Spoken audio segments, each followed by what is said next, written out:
গর্ভাবস্থায় মাছ খেলে শিশুর মস্তিষ্কের বিকাশ ঘটে। মাছের বহু গুণের কথা জানলেও এ গুণটির কথা আগে কখনো জানা যায়নি। সম্প্রতি গবেষকরা গবেষণা করে জানিয়েছেন যে গর্ভাবস্থায় মাছ খেলে তা গর্ভস্থ শিশুর মস্তিষ্ক বিকাশে ভূমিকা পালন করে। সাম্প্রতিক এক গবেষণায় জানা যায় যে গর্ভবতী নারীর মাছ খাওয়ার সঙ্গে শিশুর মস্তিষ্কের উন্নতির বিষয়টি মিলিয়ে আছে। এতে দেখা যায় গর্ভবতী নারী যদি পর্যাপ্ত মাছ খায় তাহলে তা শিশুর মস্তিষ্ক বিকশিত করতে সাহায্য করে। মানুষ এবং সব প্রাণীর অত্যাবশ্যকীয় পুষ্টি উপাদান হল ওমেগা-6 ও ওমেগা-3 ফ্যাটি অ্যাসিড।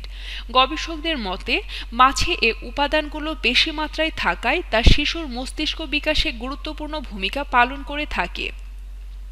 এ বিষয়ে গবেষকদের একজন প্রফেসর নোরিকো এবং একজন সুমি জানান, গবেষণা করে দেখা গেছে মাছের ভারসাম্যপূর্ণ খাবার গর্ভাবস্থায় অত্যন্ত প্রয়োজনীয়।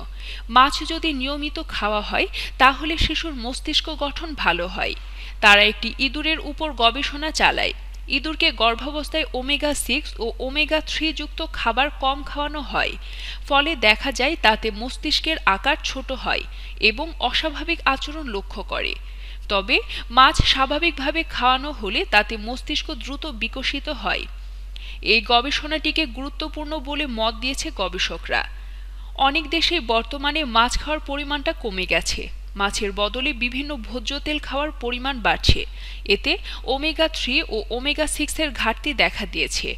নতুন গবেষণায় তাই মানুষের মাছ খাওয়ার পরিমাণ কমে গেলে ওমেগা-3 ও ওমেগা-6 এর ঘাটতি দেখা দেয়। আর তাই দুটি উপাদানকে গর্ভবতীদের খাবারে সংযোজনের জন্য বেশি করে মাছ খাওয়ার পরামর্শ দেয় গবেষকরা।